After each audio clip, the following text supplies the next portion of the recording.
رب اشرح لي صدري ويسر لي أمري واحلل عقدة من لساني يفقهوا قولي. تو یہاں میرے بھائیوں جو لوگ مثال دیتے ہیں کہ ہم اولیاء کے ذریعے ہم اللہ تعالیٰ تک پہنچ سکتے ورنہ نہیں پہنچ سکتے، یہ وسیلے کا غلط مفہوم ہے. وسیلہ عربی زبان میں کہتے ہیں کہ کسی چیز تک رغبت کے ساتھ شوق کے ساتھ پہنچا جائے، اس کو عربی زبان میں وسیلہ کہتے ہیں سین سے. قرآن میں اللہ تعالیٰ فرماتا ہے یا ایھا الذین آمنوا اتقوا اللہ وابتغوا الیہ الوسیلۃ وجاہدوا فی سبیلہ لعلکم تفلحون. اے لوگوں جو ایمان لائے ہو، اللہ سے ڈرو اور اللہ تعالیٰ سے وسیلہ تلاش کرو اور اللہ کے راستے میں محنت کرو تاکہ تم کامیاب ہو جاؤ. وسیلے سے کیا مراد؟ قربت، اللہ کی قربت مراد ہے. قرآن کریم میں وسیلے کا لفظ 2 جگہ آیا ہے اور اسی آیت سے لوگ کیا کہتے ہیں؟ قرآن میں اللہ کہتا ہے وسیلہ تلاش کرو، وسیلہ مانگو. ہم جا کر وسیلہ مانگتے ہیں، کن کے پاس مانگتے ہیں؟ درگاہ والوں کے پاس مانگتے ہیں، اولیاء کے پاس مانگتے ہیں. نہیں، وسیلے کا مطلب یہ نہیں ہے. دیکھیے سورہ اسراء میں آیت نمبر 57 میں اللہ تعالیٰ فرماتا ہے اولئک الذین یدعون. اس آیت کے بارے میں عبداللہ بن مسعود رضی اللہ عنہ فرماتے ہیں کہ کچھ لوگ کچھ جنوں کی عبادت کرتے تھے، پوجا کرتے تھے، ان سے ڈرتے تھے، ان سے مانگتے تھے، اور یہ جن بعد میں مسلمان ہو گئے،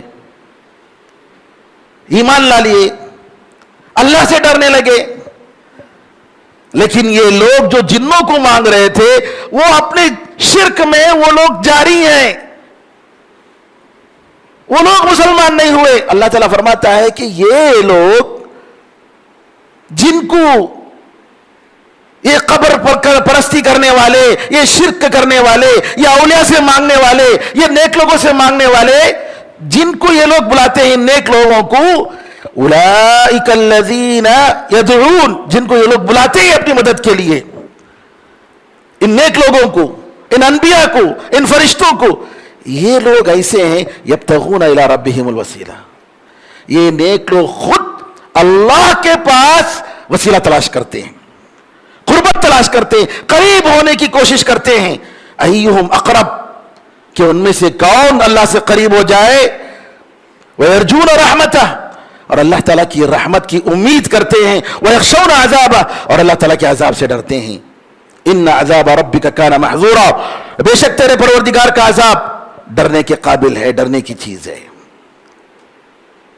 جی علامہ ابن جریر طبری جو امام المفسرین جن کو کہا جاتا ہے، 310 ہجری میں ان کا انتقال ہوا، کہتے ہیں اللہ تعالیٰ کہتا ہے کہ اے لوگوں جنہوں نے اللہ کو مانا، رسول کو مانا، اللہ تعالیٰ کی خبر جو کچھ بھی خبر دی، جو ان کا اللہ نے ثواب دینے کا وعدہ کیا، سزا سے اللہ نے ڈرایا، اس کو جو مانا ہے ایمان والو اللہ سے ڈرو، اور اللہ تعالیٰ جو کچھ تمہیں حکم دیتا ہے اس کو مانو، اور جس سے رکنے کے لیے کہتا ہے اس سے رک جاؤ، اور اللہ تعالیٰ کے پاس قربت تلاش کرو. کیسی قربت؟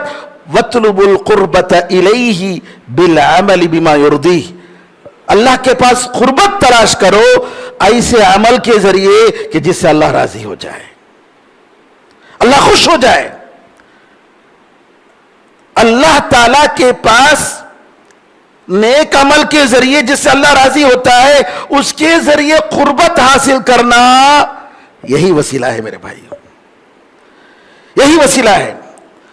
تو یہاں پر وسیلے کا جو مفہوم جو بتایا جا رہا ہے قرآن کریم کی اس آیت کی روشنی میں واضح ہو گئی کہ وسیلت سے مراد لوگوں کا وسیلہ نہیں، نیک لوگوں کا، اولیاء کا وسیلہ نہیں. قرآن میں اللہ تعالیٰ فرماتا ہے ام اتخذوا من دونہ اولیاء، ارے اللہ کو چھوڑ کر اولیاء بنا لیے کیا؟ اللہ والولی، اللہ ہی ولی ہے. ولی کا مطلب کارساز، ہمارے سارے کام کرنے والا، ہمارا نگہبان، ہمارا دوست حقیقی معنی میں، اللہ کو چھوڑ کر اولیاء بنا لیے. کتنی سری آیت ہے، لیکن افسوس لوگوں کو سمجھ میں نہیں آتا ہے.